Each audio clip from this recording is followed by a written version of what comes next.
عظیمت جرأت و ہمت کا ہے اظہار، سیدھی بات روایات صحافت کا علم بردار، سیدھی بات۔ ناظرین گرامی، السلام علیکم ورحمۃ اللہ وبرکاتہ۔ میں ہوں آپ کا میزبان انصار عزیز ندوی، اور آپ اس وقت دیکھ رہے ہیں سیدھی بات۔ ناظرین گرامی، بھارت کا سیاسی نقشہ بدل رہا ہے۔ لاک ڈاؤن کے بعد اور وبا کے بعد جس طرح سے بھارت کے شمالی اور جنوبی علاقوں میں اور مختلف ریاستوں میں سیاست کی ایک انوکھی لہر جو دیکھنے کو مل رہی ہے، وہ ہم تمام لوگوں کے سامنے موجود ہے۔ ایسے حالات میں ایک سوال نکل کر کے سامنے آتا ہے کہ بھارت کے حالیہ عصبیت والے ماحول میں، عصبیت والے سیاسی ماحول میں، اور ایک ایسے ماحول میں جہاں سیاسی پارٹیاں بھی مسلمانوں کا نام لینے کے لیے کئی بار سوچ رہے ہیں، تو وہاں پر ان کی سوچ کیا ہونی چاہیے، ان کا فیصلہ کیا ہونا چاہیے۔ اسی لیے ناظرین گرامی، مولانا خالد سیف اللہ رحمانی صاحب نے تاریخ کے حوالے سے مختلف پہلوؤں پر روشنی ڈالتے ہوئے ایک بہترین دلچسپ تبصرہ کیا ہے، جس کی تفصیلات میں آپ کے سامنے رکھنے کی کوشش کر رہا ہوں آج کی ویکلی سیدھی بات میں۔ لفظ لفظ آپ کو سننا ہوگا اور اس کو محسوس کرنا ہوگا کہ مولانا نے لکھا ہے کہ اللہ تعالیٰ نے اس کائنات کو مجموعہ ازداد بنایا ہے۔ یہاں روشنی بھی ہے اور تاریکی بھی، حرارت بھی ہے اور خنکی بھی۔ اس دنیا کو آگ کی بھی ضرورت ہے اور پانی کی بھی، مٹھاس کی بھی اور کڑواہٹ کی بھی۔ کائنات کی فطرت کے مطابق اللہ تعالیٰ نے انسان کی زندگی اور اس کے احوال میں متضاد کیفیت رکھی ہے۔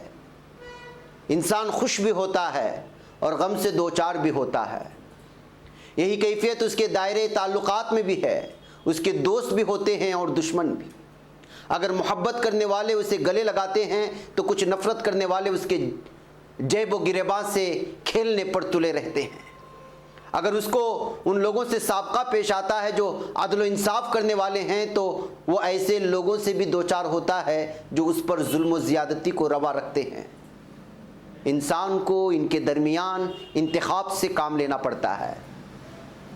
وہ بلیوں کی تو اپنے گھر میں پرورش کر سکتا ہے، سانپوں کی نہیں، کیونکہ اسے معلوم ہے کہ بلیاں اس کے گھر سے چند لقمے ہی کھا سکتی ہیں، لیکن وہ سانپ کی طرح ڈسیں گی نہیں۔ اس لیے بات انسان کی فطرت میں رکھی گئی ہے کہ اگر خیر و شر میں ٹکراؤ ہو تو وہ خیر کی طرف لپکے اور شر سے اپنے آپ کو بچائے۔ اس کے برخلاف عمل وہی شخص کر سکتا ہے جو یا تو عقل سے محروم ہو یا حد درجے کم عقل ہو۔ ناظرین گرامی، انسان کی عقل کا امتحان اس وقت ہوتا ہے جب وہ مضرت رساں اور نقصان دہ چیزیں اس کے سامنے ہوں اور اس کے لیے کوئی تیسرا راستہ نہ ہو۔ اسے گڑھے ہی کو منتخب کرنا ہو، چاہے وہ ایک چھوٹے گڑھے کو منتخب کرے جس میں پھسل جانے کا اندیشہ ہو، یا وہ ایک ایسی کھائی کا انتخاب کرے جس کا انجام بظاہر ہلاکت کے سوا کچھ اور نہ ہو۔ اگر وہ آگ سے بچ نہیں سکتا، چاہے ایک چنگاری پر سے گزرے یا آگ کے شعلے سے گزر کر جانا پڑے، تو وہ چنگاری کو گوارا کر لیتا ہے۔ ایسی صورتحال میں انسان کی عقل اور اس کی ترجیحی صلاحیت کا امتحان ہوتا ہے، اور ان حالات میں بہتر انتخاب ہی اصل میں حکمت و دانائی ہے۔ ناظرین گرامی، عربی زبان کے ماہرین نے لکھا ہے کہ حکمت کا لفظ حکم سے ماخوذ ہے، جس کے معنی معاملے کو درست رکھنے کے لیے کسی عمل کو روکنے کے آتے ہیں۔ المنع للاصلاح۔ اللہ تعالیٰ کا ارشاد ہے کہ جس کو اللہ تعالیٰ نے حکمت سے نواز دیا ہو اسے خیر کثیر عطا کیا گیا۔ سورہ بقرہ کی 269ویں آیت ہے، 269۔ اس کے علاوہ اللہ تعالیٰ نے لقمان کی تعریف کرتے ہوئے فرمایا کہ ہم نے ان کو حکمت سے نوازا تھا، وَلَقَدْ آتَيْنَا لُقْمَانَ الْحِکْمَةَ۔ دعوت دین کا کام بڑا اہم بھی ہے اور نازک بھی ہے اور مصلحت کے ساتھ کرنے کا بھی، اس لیے خاص طور پر فرمایا گیا کہ اللہ کے دین کی طرف حکمت کے ساتھ بلایا کرو۔ ادع الی سبیل ربک بالحکمت والموعظۃ الحسنہ، سورہ نحل کی 125ویں آیت ہے۔ رسول اکرم صلی اللہ علیہ وسلم نے حضرت عبداللہ ابن عباس کو چمٹا لیا اور دعا دیتے ہوئے فرمایا، اے اللہ اسے حکمت سے نواز دیجئے گا۔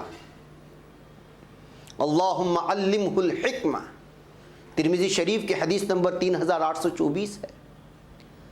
حضرت عبداللہ ابن عباس رضی اللہ تعالیٰ عنہ ہی سے مروی ہے کہ آپ صلی اللہ علیہ وسلم نے فرمایا، دو ہی آدمی اصل میں رشک کے لائق ہیں، ان میں سے ایک وہ شخص ہے جس کو اللہ تعالیٰ نے حکمت سے نوازا ہو اور اس کے ذریعے فیصلے کرتا ہو اور تعلیم و تربیت کی خدمت انجام دیتا ہو۔ آپ اگر بخاری شریف کے حدیث نمبر 7141 پڑھیں گے تو یہ حدیث آپ کو ملے گی۔ اس حدیث میں اس بات کی طرف بھی اشارہ ہو گیا کہ جب کوئی فرما دیا کہ وہ اللہ کی طرف سے حکمت و دانائی سے سرفراز ہوتا ہے تو وہ صحیح فیصلے کر پاتا ہے۔ ناظرین گرامی، آگے یہ ہے کہ اچھے اور برے حالات سے افراد بھی دوچار ہوتے ہیں اور قومیں بھی دوچار ہوتی ہیں۔ کم درجے کے دشمنوں اور بڑے دشمنوں سے افراد کو بھی سابقہ پیش آتا ہے اور ملتوں کو بھی۔ انفرادی زندگی میں تو عموماً انسان کا رویہ یہی ہوتا ہے کہ وہ کم تر نقصان کو گوارا کر لے اور بڑے نقصان سے اپنے آپ کو بچائے رکھے، لیکن اجتماعی زندگی میں بسا اوقات ایسے فیصلے ہی قومی جذبات خارج ہو جاتے ہیں اور بعض تکلیف دہ واقعات انسان کو اس درجے متاثر کر دیتے ہیں کہ وہ اپنے فیصلے میں حکمت و مصلحت کے پہلو کی رعایت نہیں کر پاتا، پھر اس کے نقصانات اتنے دور رس ہو جاتے ہیں کہ ان کی تلافی دشوار ہو جاتی ہے۔ تاریخ میں تو اس کی بہت سی مثالیں ملتی ہیں، لیکن خود ہندوستان کی حالیہ تاریخ میں بھی اس کی کئی مثالیں مل سکتی ہیں۔ جیسے ہندوستان کی تقسیم کا مسئلہ، اس وقت بر صغیر میں علماء کی بڑی تعداد کا خیال تھا کہ متحدہ ہندوستان ہی مسلمانوں کے مفاد میں ہے، ملک کی تقسیم ملک کو بھی نقصان پہنچائے گی اور مسلمانوں کو خاص طور پر اس سے نقصان پہنچے گا۔ مگر لوگ جذبات کی رو میں بہہ گئے، انہوں نے علماء پر لعن طعن شروع کر دیا اور انہیں اکثریتی فرقے کا ایجنٹ ٹھہرایا گیا۔ اکثریت میں جو فرقہ پرست اور چالاک لوگ تھے انہوں نے اس حقیقت کو سمجھ لیا کہ مسلمانوں کو چھوٹا سا ہوم لینڈ دینے میں ہندو اکثریت کی بھلائی ہے، کیونکہ وہ طویل عرصے سے محکومانہ زندگی گزارتے رہے، اب انہیں ایک بڑا خطہ حاصل ہو جائے اور وہ پوری مطلق العنانی کے ساتھ حکومت کر سکیں گے مسلمانوں کو تھوڑا سا ٹکڑا دے کر کے۔ بہرحال ملک تقسیم ہوا، ہزاروں لوگوں کی جانیں گئیں، ان میں مسلمان بھی تھے، ہندو بھی، اور ظاہر ہے کہ کسی بھی بے قصور مارے جانے والے انسان کی ہلاکت قابل افسوس ہے، چاہے وہ اس کا کوئی بھی دھرم اور سماج ہو۔ لیکن بہرحال ایسے مظلوموں میں غالب اکثریت مسلمانوں کی تھی، بڑی تعداد میں مسلمان شہید کر دیے گئے۔ اس تقسیم کی سزا آج تک ہندوستان کے مسلمان بھگت رہے ہیں۔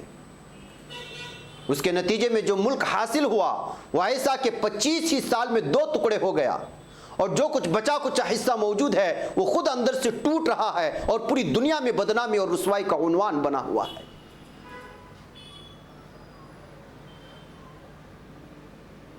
آگے یہ ہے کہ ہندوستان کی بعض مسلم ریاستیں 1948 تک موجود تھیں۔ قومی سطح کے بعض مسلم قائدین نے حکومت ہند کو اس بات پر آمادہ کر لیا تھا کہ وہ چند چیزوں میں اشتراک کے ساتھ اس مسلم ریاست کو باقی رہنے دے۔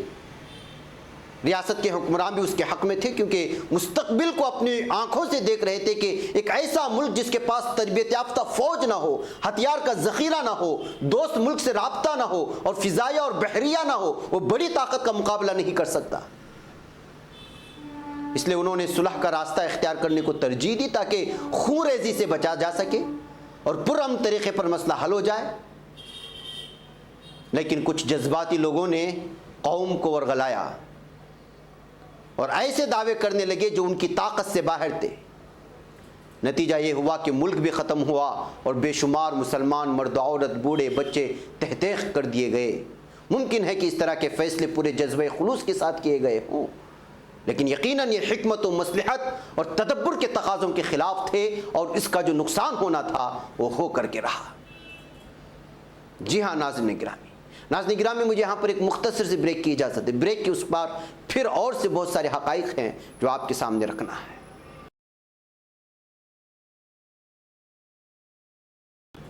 ناظرین گرامی، استقبال ہے سیدھی بات کی انوکھی محفل میں۔ ناظرین آگے لکھتے ہیں مولانا کہ اب اس وقت ہندوستان ایک دو راہ پر کھڑا ہے، اور وطن عزیز میں اس وقت مقابلہ خیر و شر اور نیک و بدی کا نہیں بلکہ دو برائیوں کا ہے، اور ان دو میں سے کم تر برائی کے انتخاب کا مرحلہ درپیش ہے۔ ہیں تو دونوں برے، لیکن اس میں سے کم برا کون ہے، اس کا انتخاب اصل ہے، اور یہ اصل میں بھارت یا مسلمان کا اس وقت امتحان ہے۔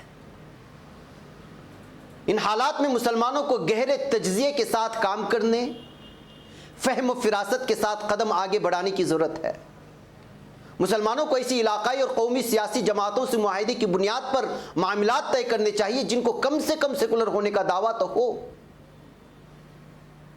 ایک واضح ایجنڈے کے ساتھ ان سے گفت و شنید ہونی چاہیے۔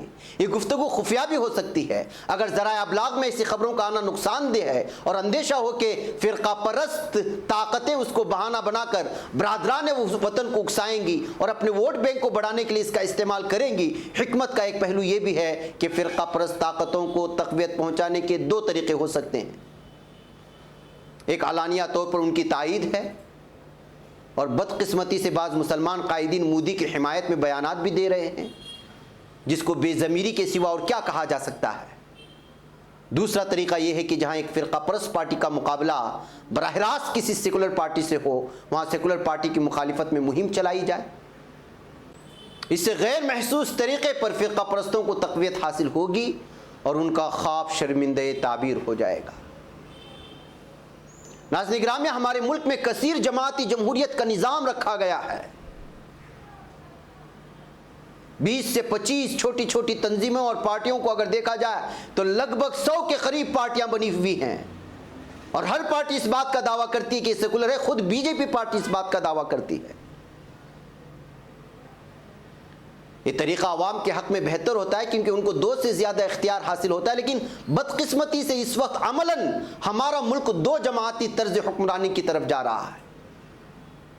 کمیونسٹ پارٹیوں کے زوال کی وجہ سے تیسرا محاذ اس وقت نہایت کمزور ہے اور مستقبل قریب میں اٹھ کھڑے ہونے کی صلاحیت نہیں رکھتا۔ ان حالات میں مسلمانوں کو نہایت حکمت اور تدبر سے کام لیتے ہوئے قدم اٹھانا چاہیے۔ حضرت عمر رضی اللہ تعالیٰ عنہ نے فرمایا تھا کہ علم و حکمت کی بات یہ نہیں کہ آدمی شر کے مقابلے میں خیر کو اختیار کر لے، بلکہ دانائی یہ ہے کہ جہاں دو برائیوں میں سے کسی ایک کو اختیار کرنے پر انسان مجبور ہو، وہاں کم تر برائی کا انتخاب کر کے بڑے نقصان سے اپنے آپ کو بچا لے۔ ایسے حالات میں جبکہ ہندوستان کی سیاسی افق پر فرقہ پرستی کی سیاہ گھٹائیں چھائی ہوئی ہیں، اگر ہم نے فراست ایمانی اور نور بصیرت سے کام نہیں لیا اور جذبات اور رد عمل اور نعروں میں بہہ گئے تو اس سے دور رس نقصانات کا اندیشہ ہے۔ ضرورت ہے کہ مسلمان قائدین و رہنما پارٹیوں کی وفاداریوں سے نیز حقیر اور وقتی سیاسی مفادات سے اوپر اٹھ کر ملت کے مفاد میں اتحاد و اجتماعیت کے ساتھ کام کریں اور سفینہ ملت کو بھنور سے نکالنے کی مخلصانہ کوشش کریں۔ ناظرین گرامی، حکمت و بصیرت کس چیز کا نام ہے وہ آپ تمام لوگوں کے سامنے آ چکا ہے۔ ایک نظر دوڑائیں اس وقت بھارت کی سیاست پر اور دیکھیں کیا کچھ ہو رہا ہے۔ کون سی ایسی پارٹی نہیں ہے جس پارٹی میں آپ کو مسلم قائدین، مسلم چہرے نظر نہیں آتے۔ ظاہر سی بات ہے کہ ہر وہ شخص اپنی پارٹی کے گن گائے گا، اسی کے مطابق چلنے کی کوشش کرے گا، اسے وہاں قوم و ملت نظر نہیں آتا۔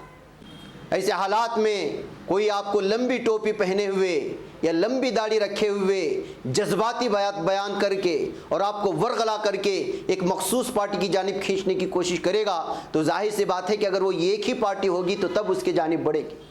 لیکن مسئلہ یہ ہے کہ داڑھی ٹوپی والے اور اپنے آپ کو مسلمان کہنے والے بھارت کے ہر سیاسی پارٹی میں نظر آتے ہیں، تو آپ جائیں تو کہاں جائیں؟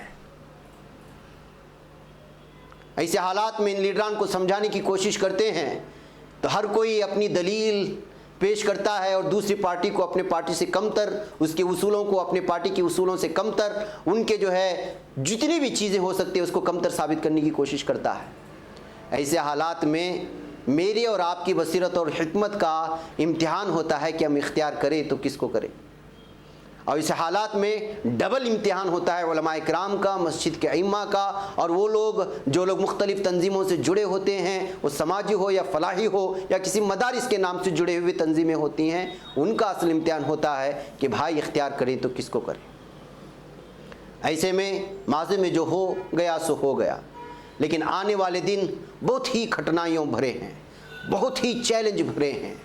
آپ کی شناخت کو نشانہ بنایا جا رہا ہے، آپ کی پہچان کو نشانہ بنایا جا رہا ہے، ہمارے آئندہ آنے والی نسلوں کو کمتر اور دوسرے درجے کا شہری، بلکہ ان کو ہر طرح کے حقوق سے دور رکھنے کی سازشیں ہو رہی ہیں اور بڑے پیمانے پر ہو رہی ہیں، اور کھربا کھرب روپے اس کے پیچھے خرچ ہو رہے ہیں۔